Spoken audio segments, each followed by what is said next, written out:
Well, hi, everybody. Welcome, everyone. Thanks for being here. Before I start, I want to thank Mark Ellis with the American Economic Liberties Project. And I want to thank all my colleagues for standing here with me. And we're here because in America, keeping the lights on shouldn't feel like a luxury. But for too many folks, it is. And that's what we're all here to change. When I'm traveling around upstate New York, first question I always ask folks, it's not what's your political party, that sort of thing. It's always what keeps you up at night and how can I help you? And I hear the same thing everywhere I go. It's that the utility bills are too damn high. And the folks I represent across upstate New York, they do what they're supposed to do. They work hard, they pay what they owe, they try to stay ahead of it. But in a lot of rural communities like ours, in upstate New York, the utility company is a monopoly. There's no shopping around, no backup plan. One provider sets the terms, and families are left to take it or leave it. So when that bill jumps by 20% or 30%, families don't get to just, make a different choice. They make sacrifices. There was a retired nurse that I just sat down with at Kelly's in West Endicott a couple weeks ago. She's raising her grandkids on a fixed income, and she's staring at the NYSEG bill that hits her in the face every month, and she's thinking something's got to give. And so she's making sacrifices. There's a senior in Caucus cutting pills in half because she can't afford the prescriptions and the NYSEG bill. There's a public school teacher I talked to a couple weeks ago in Ithaca who literally picked up a second job. This is a public school teacher taking care of our kids every day, teaching the next generation, and because the NYSEG bills are so goddamn high, she had to go out and pick up a second job, and she's still worried every night that she's going to lose her house. It's a public school teacher. These are good, honest people who are working hard, they're playing by the rules, and they are sick and tired of being ripped off. And I will tell you what makes people and all of us here mad as hell. While these families are struggling to get by, the utility monopolies are cashing in and making record profits. They jack up rates because they can, and then they take that money and they send it to the top, not into a stronger grid, not into reliability, not into higher wages, not into lower bills, not into better service. They're taking that money out of our pockets and putting it into profits and dividends and executive bonuses. And in upstate New York, I'll tell you this, it's even worse, as if that's bad, and it's bad, it's even worse, because our utility monopolies are all foreign owned. Central Hudson is owned by Fortis, National Grid's owned by a British company. All the money that NYSEG's taken out of our community, it's going to Spain. So ratepayers aren't just paying too much, they're watching as these monopolies are ripping money from our communities and shipping it overseas. All of us are here today to say enough is enough, and we're all fighting back together. I introduced the Keep the Lights Local Act because American utility companies should be owned and controlled by Americans. This bill would ban foreign corporations from owning our utility companies. These utilities need to be accountable to the communities they serve, not to the executives and the shareholders sitting in boardrooms halfway around the world. My No Bonuses for Utility Executives Act says that there will be no bonuses for utility executives, because if you're raising rates on working families, you don't get to turn around, pat yourself on the back, and stuff your own pockets with cash. Not while seniors are cutting back on food and medicine and groceries. And I've taken this fight into the rate cases themselves, because when monopolies and regulators are trying to rig the system and make decisions that hit families every single month, someone needs to be in the courtroom demanding answers, standing up for the ratepayers, and fighting for change. And today, all of us here together, we're launching the Lower Utility Bills Caucus. This is going to bring together members of Congress who are ready to take on the utility monopolies, hold them accountable, and move real legislation that brings down costs for working families. Because electricity is basic, heat is basic, and no family in this country, no family across upstate New York should feel like the power companies own them. It comes down to a choice here. It's about working families or utility monopolies. And I know what side all of us are on. We're on the side of the folks who are struggling to pay the bills. So thank you all so much for being here. I'm proud to introduce, and I'm proud to have been working with Mark Ellis of the Economic Liberties Project. Mark, you want to come on up?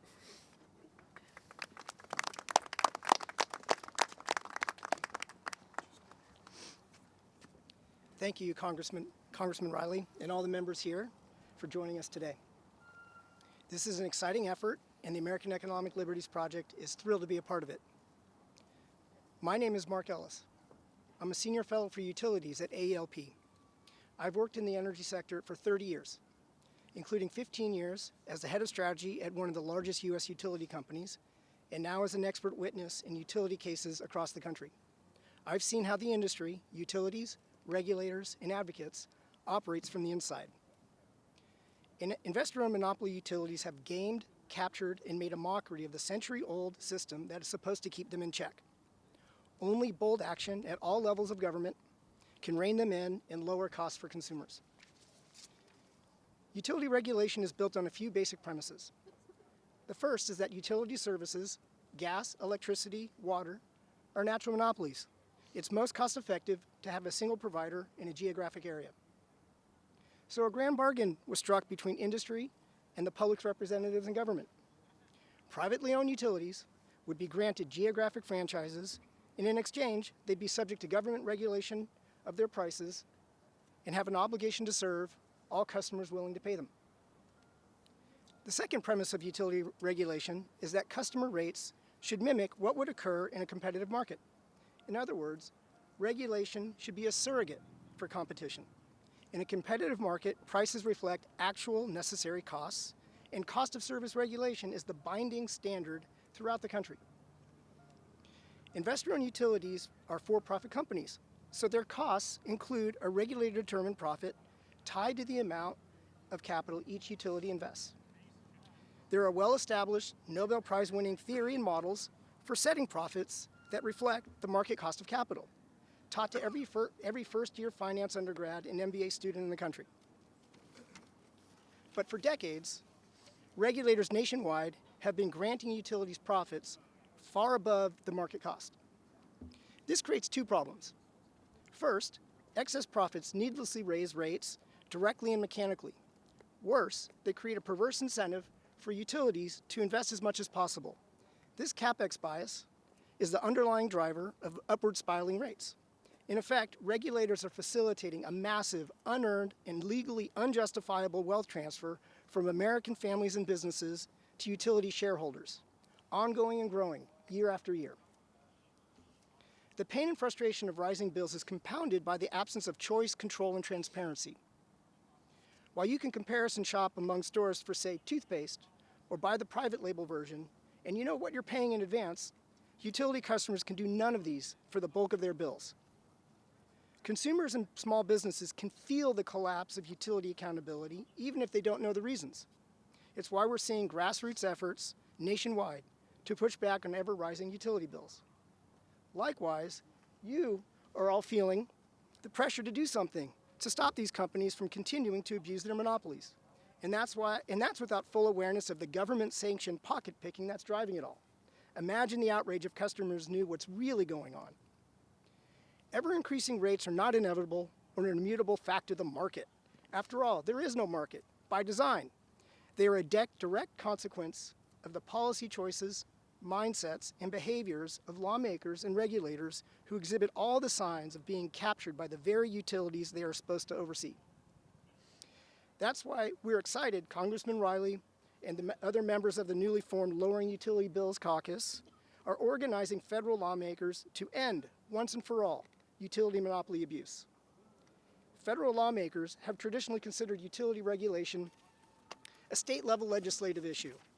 This caucus is pioneering a new approach, taking the lead in checking utility monopoly power. Specifically, we encourage all congressional members to follow Representative Riley's example by personally intervening in rate cases in your states to protect your constituents and bring transparency and accountability to an intentionally opaque process. As Representative Riley demonstrated in the Central Hudson and NYSEG cases, this is an effective way to upend the politics as usual of utility financial extraction. federal lawmakers can make structural changes too. Reforms to ensure utility rates of return equal their true market-based cost of capital would not only reduce rates immediately on the order of 10%, they would also transform utilities' financial incentive structure, eliminating the perverse CapEx bias and bending the curve of future rate increases. These efforts are not just about lowering utility bills, but also restoring trust and accountability to a system that hundreds of millions of Americans rely on. They're also about forcing an industry whose business model hasn't changed since Edison's day to revisit its most basic assumption, that it's entitled to grow fat and happy at the public's unwitting and unwilling expense. In short, monopoly utilities are bullies, and we applaud this caucus for their courage in taking them on. Thank you for the opportunity to speak today. Thank you, Mark. Thank you. Appreciate it. We'll bring up Chris DeLuzio. Thank you, Congressman Riley, for convening us, for getting this caucus off the ground. I think you're going to hear from all these members that we know our constituents agree that life is too expensive. People who are working hard and playing by the rules and yet struggling to make ends meet. We're here in Washington. Republicans have full control, the House, the Senate, and the White House, and they have failed to bring down costs, utility costs especially, which are rising faster than the overall rate of inflation, which they have also failed to bring down. In the Commonwealth of Pennsylvania, where I'm from, we see folks paying more for electricity in 2025 than in 2024, with no signs of that slowing down. And we are an energy-producing state. Think about that. Thousands of Pennsylvanians are going into debt to keep the lights on, keep the heat on. That should shock you. That should shock you to your core. That should not be acceptable. So we need to bring down costs. We need to battle utility costs, as we're doing here, to deal with rising energy demand, to deal with the profiteering of the monopolies who operate our utilities. We need to get more power into the grid. And the answer that I've seen from our Republican counterparts, big, beautiful bill. What did it do? Did the exact opposite. It killed Inflation Reduction Act tax credits that blocked in Pennsylvania and across the country 19 gigawatts of new power over the next decade. That's new power that we could have used to keep down costs from rising. The Clean Economy Tracker estimated that eliminating those tax credits will kill 16,000 jobs in Pennsylvania alone, energy jobs. The building trades, you know what they called that bill? The biggest job-killing bill in the history of this country. And again, a bill that I think will raise energy costs, that will block new power from coming onto the grid, which we need. So instead, this caucus is focused on passing laws to bring down costs, take on out-of-control power the utilities have, and to get utility costs under control. I'm in for that goal. I'm excited to be excited and proud to be part of this caucus. Josh, I really commend you for getting this thing off the ground. Thank you, and I will introduce my friend from New York, Congressman Pat Ryan. Thanks, Chris. Good morning. Josh, did you arrange this weather as well? Yeah, it's all part of the plan. We appreciate that. Josh, thanks for starting this. AELP, thank you for your leadership and partnership on this.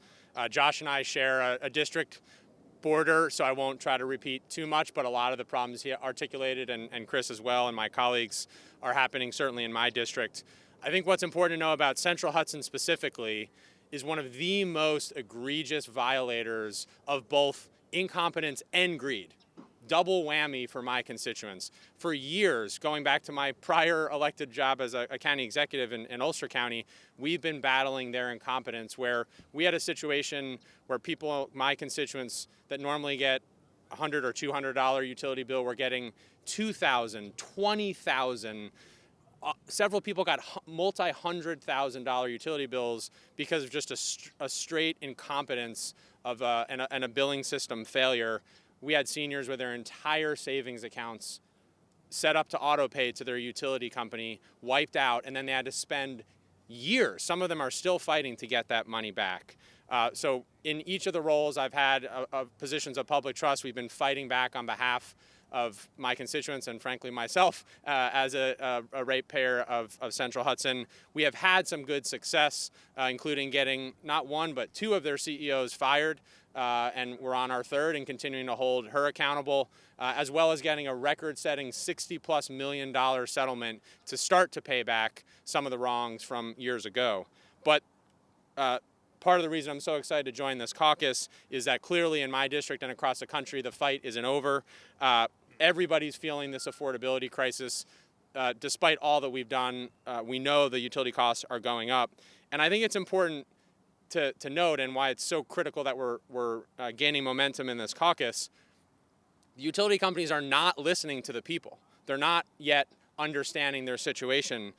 Central Hudson in my district last year alone raised their rates 9.5% after getting sued multiple times and held accountable for these failures. They continue to raise rates.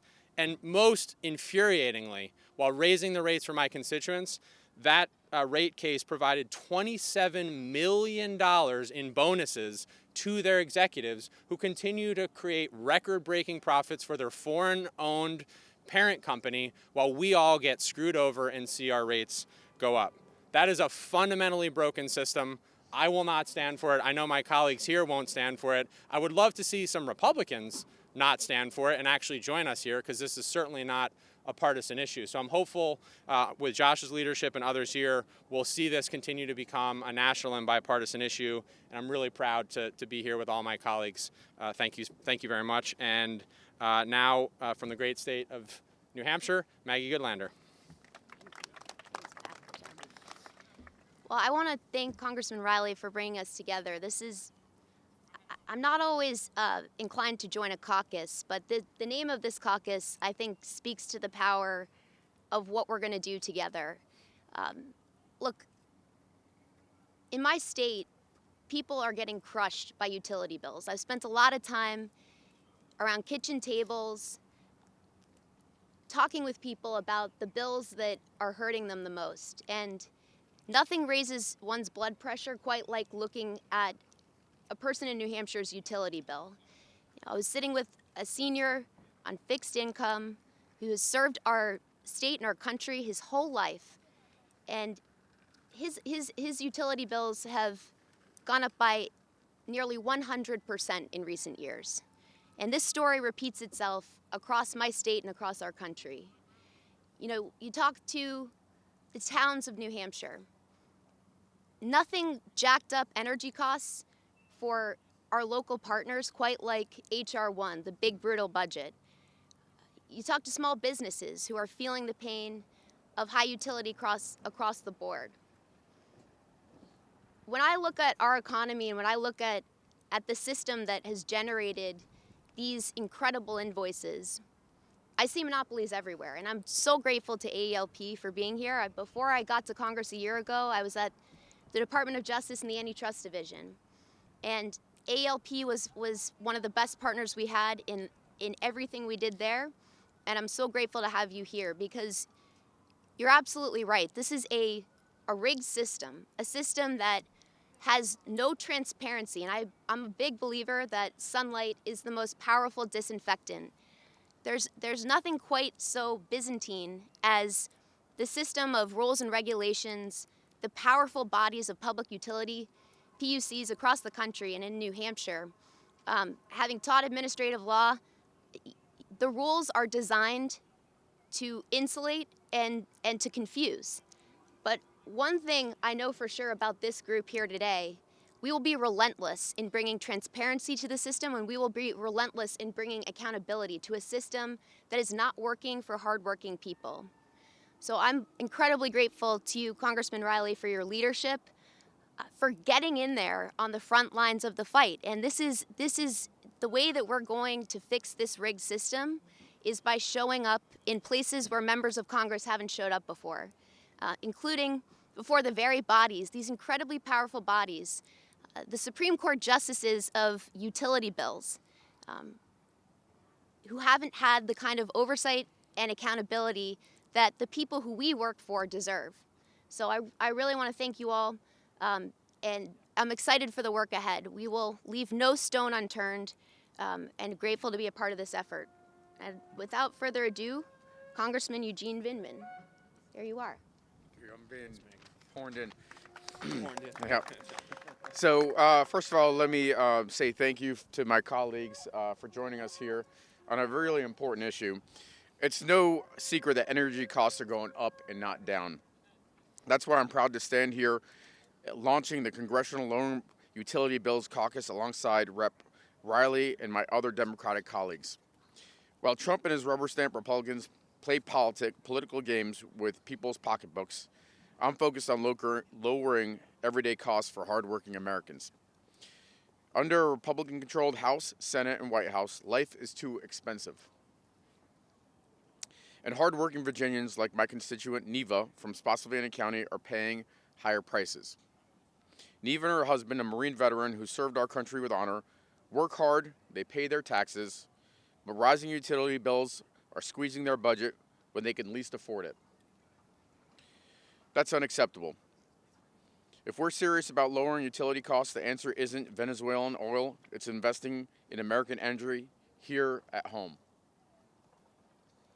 Investing in domestic energy production and infrastructure strengthens our energy security and puts real downward pressure on costs. That's how we deliver relief to families so families can actually see it in their pocketbooks. Trump is doing the opposite. Sending resources to Venezuela doesn't lower the bills to heat your home, make our energy system more resilient, or give the United States greater control over our all of the above energy future. Every dollar sent overseas spent on Venezuelan oil and the president's foreign ventures is a missed chance to invest in American workers, American producers, and American communities. That's why I'm proud to join my colleagues in launching the Congressional Loan Utility Bills Caucus. Congress can and must find real solutions that deliver relief for hardworking families across Virginia and the United States. We must put affordability first and make sure our families and families like Neva's can succeed. Thank you for joining us today, and I have the pleasure of introducing fellow SUNY Binghamton grad John Mannion. That's right. Thanks. Thank you, and my apologies to my fellow alumnus because my Viking horn guy came in a little too early today. I was supposed to follow Goodlander. I'm Congressman John Mannion from Syracuse, New York. Families and small businesses that I represent in Central New York and the Mohawk Valley are frustrated, and they have a right to be. Utility bills are rising, and at the same time, the cost of groceries, healthcare, everyday essentials are climbing. People want answers, and they want action, and that's why today I'm proud to help launch, along with my colleague, Congressman Riley, Lowering Utility Bills Caucus, an effort focused on a simple goal, making energy more affordable. So I want to thank my colleague. We share Cortland County together, Congressman Riley and myself, and he has been a strong partner on many of the priorities that we share, especially agriculture and rural communities. But he has clearly been from day one a leader when it comes to holding utility companies accountable. We agree also that rising costs are placing an unacceptable burden on New York families, farmers, and small businesses. In upstate New York, the weather is extreme. We have long winters, and we're used to it. But along with that comes the additional burden of high costs of energy, and this year has been a doozy. Washington decisions matter. Canceling energy projects, blocking new transmission lines, and cutting investment in affordable power limits the choices that consumers have and pushes the costs up. Our energy generation should be clean, affordable, resilient, but also innovative. And what we've seen from this administration is actually taking us backwards and cutting major energy projects that also include good-paying jobs like hydrogen fuel cells and others that were ready to go online, and before production were taken off, either in the one big ugly bill or by executive order. That bill, along with these other actions, cut energy investments across Central New York, taking options away, taking jobs away, taking prosperity away from this country and the people I represent. It also prioritized tax cuts for billionaires over tax breaks for homeowners in New York who want to invest in common sense improvements and help lower their utility bills. Big energy companies, many of which are foreign owned, and energy hogs like data centers already have champions in Congress and in this administration as we acknowledge the anniversary of End Citizens United. We know that what some of my colleagues are doing and who they're doing the bidding for is for those big companies. Congressman Riley and the rest of us here today want to represent your interests, not the interests of big energy and the industry's CEOs. We need to invest in more power generation, modernize our grid, expand efficiency programs that help working families use less and pay less, and build more affordable energy sources. We need an all-of-the-above approach, including clean and reliable nuclear power that ensures people have choices, that there's competition in the market, and those things will lower energy bills. Keeping the lights on and heating and cooling your home should be a basic expectation in 2026. But the other side is not focused on that. We have real challenges in this country, and we have real adversaries around the world. And I will paraphrase what my colleague, Senator Huffman, said yesterday, I believe in the natural resources hearing or markup, I'm not sure which, is that I am not going to pretend that this administration isn't trying to centralize power and transform this country into something that is unrecognizable. And as we vote today on pieces of legislation, the actions of his paramilitary group that is overfunded and out of control and lawless has to be reined in. Where are my colleagues on the other side of the aisle? They are also legislators. They also know this country's history, and they know the history of authoritarians around the world. So as we stand here today in a collective voice of fighting to lower everybody's utility costs, which is a real problem, we're addressed with the internal problem of an authoritarian takeover of this country. So I stand with Congressman Riley and my colleagues united to lower energy costs, but to not be blinded by the fact that as we go through what we need to do legislatively to keep this country running, we must stop the attack from within. Thank you. And with that, I pass it over to my colleague, Congressman Ami Bera. Great.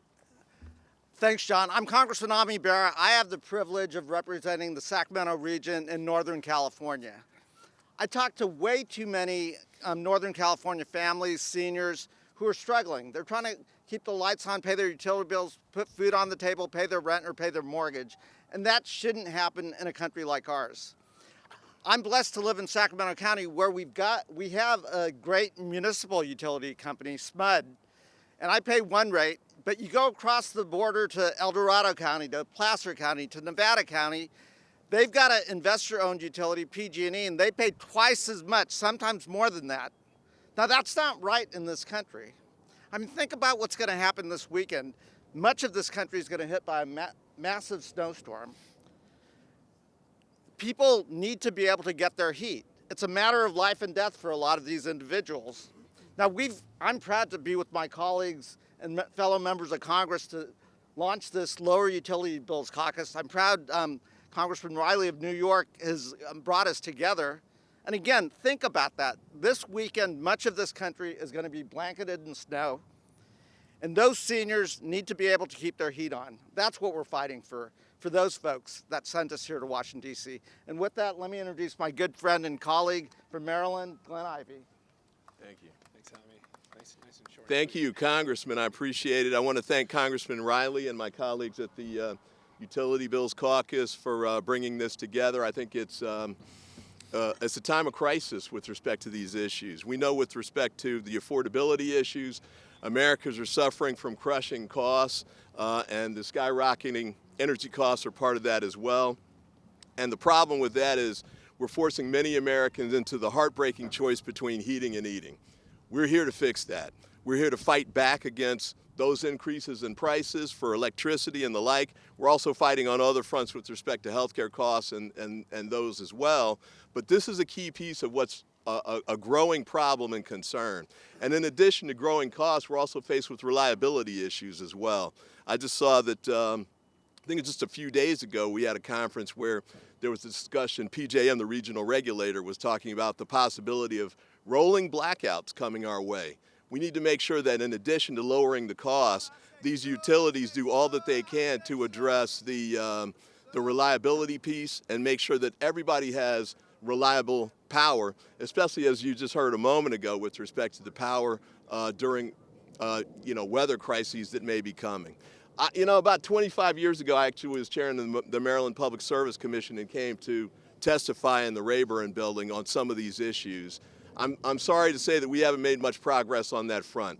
The time has come for that to change. This is the fierce urgency of now. We've got to make sure we do this quickly and correctly to address these problems because the American people need it and are depending on us to get it done. So with that, I'll turn it back to Congressman Riley. Thanks, Glenn. Appreciate it. You bet. Thank you all for coming. Very much appreciate it. If you have further questions about the caucus and the work we're doing, please feel free to reach out to our office. And thank you all so much for being here. Appreciate it. Thank you.